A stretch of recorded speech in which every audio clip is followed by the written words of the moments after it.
मैं इमरान खान हूँ। अफसोसनाक खबरें दो। सबसे पहले शहजाद अकबर साहब के घर पे एक और हमला हुआ है और ये 31 दिसंबर की रात को ये हमला हुआ।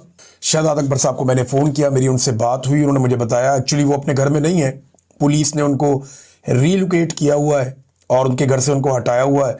कुछ फोरेंसिक वालों का काम चल रहा था, कुछ इन्वेस्टिगेशंस चल रही थी और इस बीच में उनके घर के ऊपर मुबैना तौर पे एक और अटैक हो गया। जब मेरी शहजाद अकबर साहब से बात हुई तो उन्होंने कहा जी पुलिस इसकी तहकीकात कर रही है और अब तक की जो मालूमात हैं घर के ऊपर अटैक किया गया है और ये पैगाम दिया गया है कि जो लोग पीछे आ रहे हैं, जो लोग ये करना चाह रहे हैं, उनकी जानिब से ये एक सख्त पैगाम है कि वो पीछे हटने वाले नहीं हैं।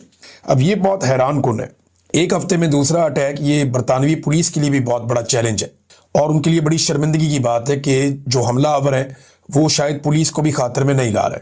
बरतानिया में बैरिस्टर शहजाद अकबर के घर पे नामालूम अफराद का हमला और जलाने की कोशिश, ये रिपोर्ट हुआ है। ये 31 दिसंबर की शाम को अटैक हुआ।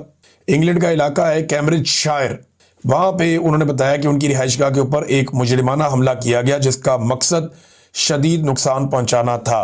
आग लगाने की कोशिश की, इमलाक को नुकसान पहुंचाया। शहजाद अकबर कहते हैं कि एक हफ्ते में मेरे घर पर और मेरी फैमिली पर यह दूसरा संगीन हमला किया गया है। दोनों वाकयात वाज़े बदनीयती के साथ अंजाम दिए गए। ये वाकयात कोई इत्तफाकी नौइयत के नहीं हैं और ना ही दोनों अलग थलग वाकयात हैं। ये मनसूबाबंदी के तहत मुझ पर हमला किया जा रहा है। पहले जो मुझ पर हमला किया गया उसमें मुझे शदीद जिस्मानी चोटें भी आई थी। ये नादरीन सूरत हाल है। अब इस पे पुलिस के लिए बहुत बड़ा चैलेंज है कि बरतानिया जैसे मुल्क में भी अगर आप महफूज नहीं है या आपका घर महफूज नहीं है तो बरतानिया की क्रेडिबिलिटी पे बहुत बड़ा सवाल खड़ा हो जाएगा। पूरी दुनिया में लोग जिन ममालिक को महफूज समझते हैं उनमें एक मुल्क बरतानिया भी है। लोगों को लगता है कि यहाँ पे जराइम पेशा अफराद अपनी मनमानी नहीं कर सकते और बाहर से आने वाले उनके दुश्मन उन्हें टारगेट नहीं कर सकते। ये एक वेपन फ्री सोसाइटी है, यहाँ पे हथियार नहीं है लोगों के पास, लेकिन इसके बावजूद इस किस्म के अटैक्स और ऐसी दीदा दिलेरी, ये बरतानवी पुलिस के लिए बहुत बड़ा चैलेंज है। दूसरा नादरीन, एक और अफसोसनाक खबर है। मियाँ अली अशफाक साहब मेरे दोस्त हैं, बहुत सारे और सहाफ़ी उनके भी दोस्त हैं और मेरा तो बचपन का दोस्त है। एक शानदार ताल्लुक़ हमने सारी ज़िंदगी इंजॉय किया। तो मियाँ अली अशफाक साहब एक केस लड़ रहे थे और कराची के अंदर जो वाक़या हुआ रजब भट्ट नामी सोशल मीडिया एंटरटेनर के साथ, जो वहाँ पे इंसिडेंट हुआ बड़ा अफसोसनाक, वकला ने उनको मारा कि उन्होंने किसी वकील के बारे में तनकीद की थी और इस वाक़े के बाद एक FIR भी दर्ज हुई। बहरहाल अब कराची में जो ये तशद्दुद का मामला था ये पंजाब बार कौंसिल में पहुंच गया और जो रिपोर्ट आ रही है वो ये आ रही है कि जो कराची की बार है, बजाय इसके कि वो एक्शन लेते इस पुरतशद्दुद वाक़े का, उन्होंने लिख दिया यहाँ पे पंजाब बार को और पंजाब बार ने मियाँ अली अशफाक साहब का लाइसेंस मुअत्तल कर दिया। अब तक जो दस्तयाब मालूमात है उनके मुताबिक तो यही है कि ना बुलाया गया, ना सुना गया, ना बात की गई, ना पूछा गया और एक तरफा ये कार्रवाई कर दी गई और लाइसेंस की मुस्तकिल मनसूखी के लिए ये मामला डिसिप्लिनरी कमेटी को भी भिजवा दिया गया है और इसमें इल्ज़ाम ये लगाया गया है कि कराची सिटी कोर्ट में हड़ताल के बावजूद अली अशफाक साहब अदालत में पेश हुए। तो क्या ये पहली दफ़ा ऐसा हुआ है? यानी वकला की हड़ताल के बावजूद बहुत सारे वकला अदालतों में पेश होते रहते हैं। हमने एक दफ़ा नहीं कई मरतबा देखा है, बहुत मरतबा देखा है, ऐसा होता रहता है। क्या तमाम वकला के लाइसेंस मनसूख हो जाते हैं? ये मामला उस लड़ाई का है और मेरे ख्याल में ये अब निशाना बनाया जा रहा है और ये ज्यादती की मिसालों में से एक और मिसाल है। मियाँ अली अशफाक ने, हम बहुत सारे सहाफ़ियों के केसेस और बहुत सारे सियासतदानों के केसेस और बहुत सारे पिसे हुए तबकात के केसेस, ऐसे लोगों के केसेस जो पैसे भी नहीं दे सकते, बगैर किसी फीस के लड़े हैं। अब अली अशफाक को बहुत सारे लोग इसलिए भी निशाना बनाते हैं, कुछ मेरी वजह से बनाते हैं कि मेरा बचपन का दोस्त है, मुझे तकलीफ पहुंचाने के लिए अली अशफाक को निशाना बनाते हैं। कुछ लोगों के साथ पुराना कोई स्कोर सेटल का मामला, अली अशफाक ने उनको तकलीफ दी हुई है माजी में, तो उन्हें लगता है कि अब मौका इससे बदला लेने का, हम तगड़े हो गए हैं तो वो अब इसको तकलीफ पहुंचाते हैं। तो सबका अपना अपना रीज़न है, लेकिन जो लोग पाकिस्तान में मौजूद है और जिनकी इस आदमी ने मदद की है वो सारे ये जानते हैं कि बड़े खलूस के साथ अली अशफाक ने बहुत सारे लोगों के केसेस लड़े हैं और वो सब लोग आवाज़ भी उठा रहे हैं इस मामले में। तो मुझे उम्मीद है कि वकला खड़े होंगे और वो इस ज्यादती के खिलाफ बात करेंगे। राणा सनाउल्लाह साहब ने एक बहुत बड़ा स्टेटमेंट दे दिया।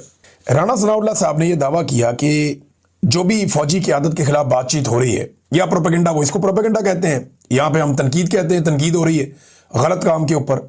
तो अल्फाज का चुनाव अलग अलग है ना। हमें यह लगता है कि फौजी क़यादत जो इस वक्त पॉलिसीज चल रही है उनके ऊपर तनकीद की जा रही है उनकी पॉलिसीज की वजह से, हुकूमत उसके लिए लफ्ज इस्तेमाल करती है जी उनके खिलाफ प्रोपेगेंडा किया जा रहा है। वो कह रहे हैं जी ये सिलसिला बंद हो तो मुलाकात का रास्ता निकल सकता है। आसिफ अली जरदारी, नवाज शरीफ, आसिम मुनीर अगर इमरान खान साहब के साथ बैठ जाए, बातचीत हो जाए तो मसले का हल निकल आएगा।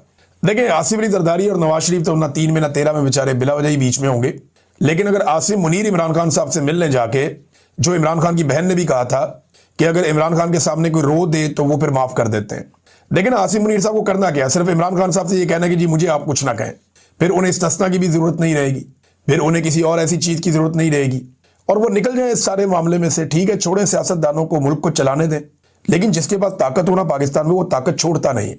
जिसके पास इख्तियार और इक्तदार आ जाए ना वो उसको छोड़ता नहीं है। पाकिस्तान में नीचे से लेके ऊपर तक आवे का आवा ही बिगड़ा हुआ है, कोई आदमी भी अपनी सीट छोड़ना नहीं चाहता।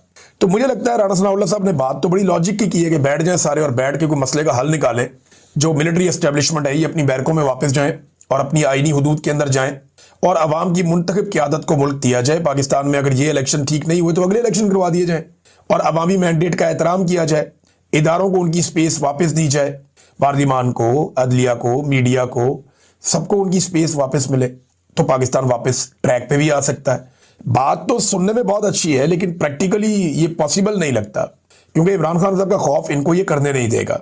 अब इस वक्त ये ऐसे स्टेटमेंट क्यों आ रहे हैं, जो मेरी दानिश में है वो मामला 8 फरवरी का है। 8 फरवरी को पाकिस्तान तहरीक इंसाफ ने कहा जी हम करेंगे एक पहिया जाम हड़ताल। देखिए अगर पीटीआई कामयाब हो जाती है, पाकिस्तान का मीडिया तो यही चलाएगा ना, 10 दुकानें खोल के भी ये चलाएगा, बल्कि 1 दिन 2 दिन पहले फुटेज बना के रख लेंगे कि जनाब जब पूरा पाकिस्तान बंद होगा तो हम ये फुटेज चलाएंगे, जनाब ये इलाका खुला, ये इलाका खुला, ये इलाका खुला। मीडिया को ये 2 नंबरियां करनी आती हैं, एस्टेब्लिशमेंट को भी आती हैं। लेकिन अगर अमली तौर पर पाकिस्तान बंद करने में कामयाब हो गई पाकिस्तान तहरीक इंसाफ 8 फरवरी को, तो फिर एक बात याद रखिएगा, खतरे की घंटी बज जाएगी, क्योंकि स्ट्रीट मूवमेंट जो है उसके लिए अब कोशिशें आगे बढ़ रही हैं। खैबर पख्तूनख्वा में बहुत सारे दौरे रखे गए हैं, सुहेल अफरीदी के मुख्तलिफ इलाकों में वो जाएंगे, मुख्तलिफ अजला में वहाँ रैलियाँ निकाली जाएंगी, एक मोटिवेशन जो है वो अब शुरू की जाएगी और स्टूडेंट्स को बहुत अहम रोल मिलने वाला है आने वाले दिनों में। तो आप देखेंगे कि स्ट्रीट मूवमेंट आगे की तरफ बढ़ेगी। नंबर 2, 9 तारीख को जुमे वाले दिन अब ये खैबर पख्तूनख्वा से वज़ीर आला उठेंगे और अपने साथियों के साथ सिंध जाएंगे। कराची में बड़ी गहमा गहमी है, इसके ऊपर मूवमेंट शुरू हो गई है और कराची में बड़े अरसे के बाद पाकिस्तान तहरीक इंसाफ का कोई रहनुमा इस तरीके से मुतहर्रिक होने जा रहा है। तो कराची ने पहले भी बड़े बड़े इज्तिमा किए हैं, कराची ने पहले भी बड़ी ज़बरदस्त पैगाम दिया है हर मौके के ऊपर। इमरान इस्माइल साहब ने बहुत बड़े बड़े दावे कर दिए थे और कुछ बातें फवाद चौधरी साहब ने भी की थी। फवाद चौधरी साहब का थोड़ा सा केस इसलिए मुख्तलिफ है कि वो बार बार गिरफ्तार हो गए, बाद में भी पकड़े गए थे, लेकिन इमरान इस्माइल साहब का तो बिल्कुल ही सत्यानाश है उनके केस का, वो पीटीआई मानने के लिए तैयार नहीं है। और दूसरा जो है वो एक और मौलवी साहब भी आए हुए थे, उनका भी सारी दुनिया जानती है कि उनका क्या किरदार रहा था। बहरहाल पीटीआई पहले तो तनकीद कर रही थी, अब असल खबर सामने आ गई और हकीकत ये है कि ये लोग जब शाह महमूद कुरैशी साहब को, जो हकायक अब तक सामने आए और कुछ सहाफ़ी उसको मंजर-ए-आम पर लेकर आए और शाह महमूद कुरैशी साहब से जुड़े हुए जो लोग हैं, ख़ास तौर पे उनकी जो लीगल टीम है, उन्होंने ये चीज़ सामने रखी। उनके जो वकील हैं वो उस वक्त उठकर गए थे जब ये लोग मिलने के लिए आए और ये भी क्लेम किया गया कि जब पहले इन्होंने मिलने के लिए कहा कि वो शाह साहब से मिलना चाहते हैं तो उन्होंने इनकार कर दिया था कि रहने दें, अभी नहीं मिलना। लेकिन फिर शाह साहब को इन्फॉर्म किया गया जी वो आ गए आपको मिलने के लिए, तो शाह महमूद कुरैशी साहब ने फ़ौरन जो उनका वकील उठकर गया था उसको वापस बुला लिया। राना मुदस्सर साहब गालिबन वो वकील हैं। शाह महमूद कुरैशी साहब ने कहा जी मेरे वकील को वापस बुलाओ, क्योंकि वो ये चाह रहे थे कि अकेले में मुलाकात मैं ना करूँ, मैं अकेले में मिलूंगा तो बात तो वही बाहर जाएगी जो ये लोग जाकर करेंगे, तो कोई और बंदा होना चाहिए जो बातचीत सुन ले। तो अब जो चीज़ें सामने आ रही हैं, शाह साहब बड़े समझदार सियासी लीडर हैं। मैंने कल आपको एक बात कही थी कि शाह साहब कोई बच्चे नहीं है, उन्हें पता है कि क्या करना है और कैसे करना है और कोई उन्हें उंगलियों पे चला नहीं सकता। शाह महमूद कुरैशी साहब बड़े घाघ और पुराने सियासी लीडर हैं। उन्होंने अपना वकील वापस बुलाया, बुलाकर कहा कि ये मीटिंग सुनो। तो जब वकील वापस आया तो ये लोग अंदर मीटिंग कर रहे थे, बातचीत कर रहे थे, बड़ी मुख्तसर इनकी मुलाकात रही, 10 से 15 मिनट के बीच का टाइम बताया जाता है और उसमें शाह महमूद कुरैशी साहब को जो उन्होंने पेशकश की वो उन्होंने मुस्तरद कर दी। एक तो ये बड़ी क्लैरिटी है इसमें, और दूसरा ये जो आइडिया दे रहे हैं कि शाह साहब ने हमारे साथ इत्तफाक़ राय किया इस चीज़ पे, वो अंदर से खबर आ रही कि ऐसी कोई बात नहीं। बल्कि आज जब शाह महमूद कुरैशी साहब से जाकर पाकिस्तान तहरीक इंसाफ के लोग मिले, सलमान अकरम राजा साहब और शौकत बसरा साहब, उन्होंने आके बताया कि शाह महमूद कुरैशी साहब जहाँ पहले खड़े थे वहीं खड़े, कोई फ़र्क नहीं है उनके बयानिए में और उनके नज़रिए में। वो कह रहे मैं कल भी इमरान खान के साथ खड़ा था, अब भी इमरान खान के साथ खड़ा हूँ और खड़ा रहूँगा, तो पीछे हटने का तो सवाल ही पैदा नहीं होता। बहरहाल ये जो कहानी एक लॉन्च की गई थी, इसमें अब एक दूसरा रुख इसका सामने आया और ये शाह महमूद कुरैशी साहब की जहानत की वजह से सामने आया और पता चला कि जो शाह महमूद कुरैशी साहब को कहा गया उन्होंने वो बात नहीं। पीटीआई के लोग ये कहते हैं कि अगर उमर चीमा ने मार खाई है ना, चंद महीने के लिए उन्हें गवर्नर बनाया था इमरान खान साहब ने। देखिए, उमर चीमा और इमरान इस्माइल दोनों इमरान खान साहब के पुराने साथी हैं। ये वो लोग हैं जिन्होंने पाकिस्तान तहरीक इंसाफ को एक छोटी सी जमात से उठाकर ऊपर तक पहुंचाने के अंदर इमरान खान साहब का साथ दिया था।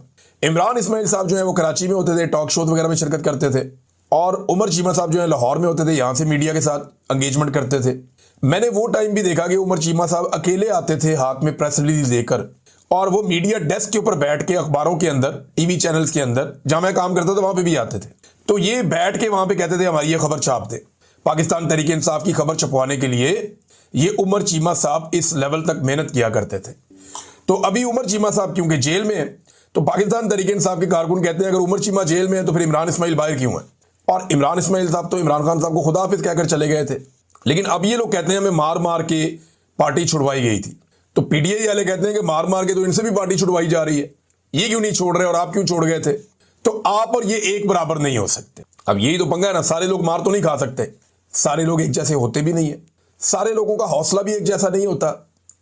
लेकिन एस्टेब्लिशमेंट ने मारा ही इतना लोगों को कि जो बहुत मजबूत लोग थे वो खड़े रह गए और जो कमजोर लोग थे वो पीछे हट गए। और अब जब उन्हें नजर आ रहा है कि मामला किसी और तरफ जा रहा है तो फिर वो लोग वापस आना चाहते हैं पार्टी में। तो पीटीआई से निकलने की लोगों को जितनी जल्दी थी उतनी पीटीआई में वापस आने की भी अब जल्दी है। तो ये तो चलता रहेगा नाज़रीन, लेकिन अभी क्योंकि ये एक्सटेंशन वाला महीना है तो हमें इस पे बात करते रहना है कि एक्सटेंशन के महीने में एक के बाद एक खबर आ रही है, तवज्जो भटकाने की कोशिश की जा रही है। कभी अटैक किया जाता है सहाफ़ियों पे, कभी अटैक किया जाता है ख़वातीन पे, कभी कोई जाली खबरें लॉन्च की जाती हैं। खैबर पख्तूनख्वा के वज़ीर आला के ऊपर अजीबोगरीब किस्म के अटैक कर दिए, वो वहाँ पे था ही नहीं, आज तक उसके ऊपर इस नौयत का कोई मुकदमा भी नहीं हुआ। और अब एक वीडियो निकाल कर लिया है जाली। वो वीडियो 16 मार्च की है और कहाँ की है, वो जमान पार्क की है, और उसको डाल दिया 9 मई के खाते में कोर कमांडर हाउस। कितने अरसे के बाद, लगभग 2.5-3 साल के बाद डाल दिया, 2.5 साल के बाद डाल दिया। ये निज़ाम जो है वो ऐसा लगता है कि बावला हो गया और वो ये चाहता है कि किसी तरह पलक झपकते में ये महीना गुजर जाए। लेकिन महीना लंबा है और पाकिस्तान में जो है वो एक्सटेंशन को अब एक गाली की तरह लोग देखते हैं। लोग ये कहते हैं कि एक्सटेंशन एक ऐसी बीमारी है जिसकी वजह से पाकिस्तान खोखला हुआ।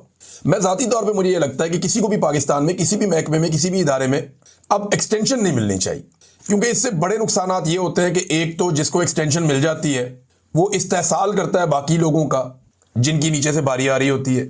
दूसरा, इदारे के अंदर एक अजीब सी कैफियत पैदा हो जाती है कि यार हम इतने बेकार हैं, हम इतने बेकार हैं कि हम ये ड्यूटी नहीं संभाल सकते, ये भी बात पैदा हो जाती है। फिर कोई भी लाजमो मलजूम नहीं होता, एक दिन तो हर एक को रिटायर होना होता है, एक एक्सटेंशन के बाद तो फिर जाना ही पड़ेगा ना। मैक्सिमम कोई आदमी अपनी नौकरी को खींच के 10 साल ले जा सकता है, इससे ज्यादा क्या लेकर जाएगा।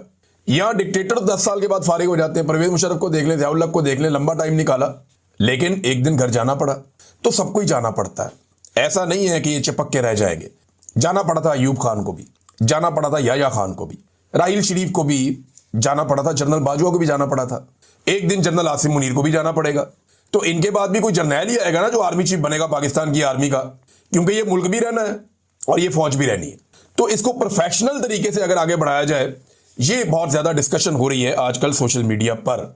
आफ्ताब इकबाल साहब क्योंकि एक बड़े सीनियर जर्नलिस्ट हैं, उन्होंने एक बड़ा जबरदस्त ट्वीट किया और उन्होंने कहा जी मार्शल अदवार में अजीबो गरीब तरामीम ने लोगों को अजियत में रखा, नई तारीख लिखना शुरू कर देते हैं, मुताला पाकिस्तान असर नौ लिखना शुरू कर देते हैं, अजीबो गरीब तारीख हमें पढ़ाते हैं और समझाते हैं, और ये सारे तजर्बे पूरी तरह नाकाम हुए हैं।